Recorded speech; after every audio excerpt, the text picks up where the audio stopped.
Halos kabubukas pa lang daw ng mall na yan nang lusubin ng mga sospek ang mga taga-bangko na magdadala nga sana ng pera sa isang money changer shop.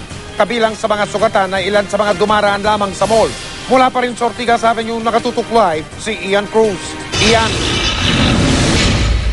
Mike, ang isa nga sa pinakamalaking palaisipan ngayon ay kung paano nakapasok dito sa loob ng mall ang mga lalaking armado ng baril at may dala pang granada.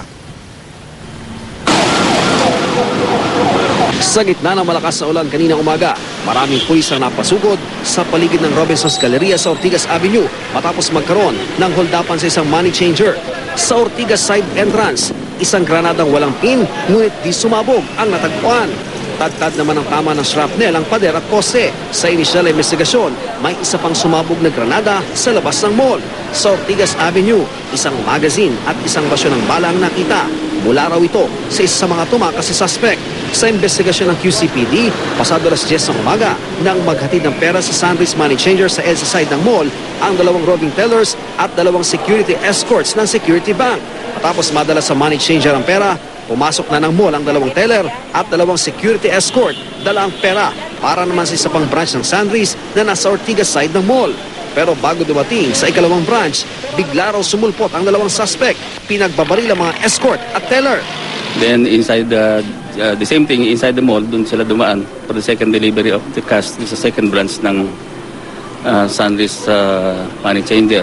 Along the way, inside the mall, they were ambushed by yung perpetrators. The escorts were fired upon and they got wounded.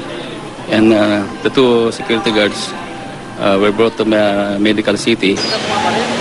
Ayon sa isang saksi, kabubukas lamang ng mall nang makita niyang tumatakbo palabas ang mga tao. Bigla na lang daw may lumabas na lalaking armado ng baril at walang habas na nagpaputok ng baril. Maya-maya, meron ng lalaki rin, may baril siya. Nakatayo siya doon sa may parking na yon. Nakalagay na no parking, may hawak po siyang baril. Namamaril po siya. Tapos maya-maya po, may dumating ng motor. Sumakay na po siya sa motor tapos may binato po siyang granada. Ikinasugat ng ilang bystander ang pagsabog ng isang granada. May dala raw bag ang tumakas sa suspect. Medyo malaki po. Anong kulay? Parang yung parang bag ng parang dark green, ganun. Parang dark green? Oo, parang lagayan nga po yata yun ng pera. Parang duffel bag? Opo, parang ganun nga po. Pero ang QCPD, di pa masabi kung may natangay daw na pera ang mga suspect. Di pa rin daw malinaw kung paano nakapasok ang mga suspect sa mall, gayong chinecheck naman daw ng mga guard ang mga pumapasok. Iniimbestigahan pa rin daw ito. Dahil sa insidente, pansamantalang isinara ang entrance ng mall at hindi muna pinalabas ang mga nasa loob. Bandang alas 12 ng tanghali, balik operasyon na ang mall, liban sa ilang bahagi ng area ng Level 1 kung saan naganap ang pang-hold up. Ang Robinson's Land Corporation ang siya nagpapatakbo sa Robinson's Galleria, sinabing mabilis daw nakatugon ang kanilang mga gwardiya sa sitwasyon. Mas paigtingin pa raw nila ang seguridad. We will definitely add more guards in the perimeter area and in the entrances.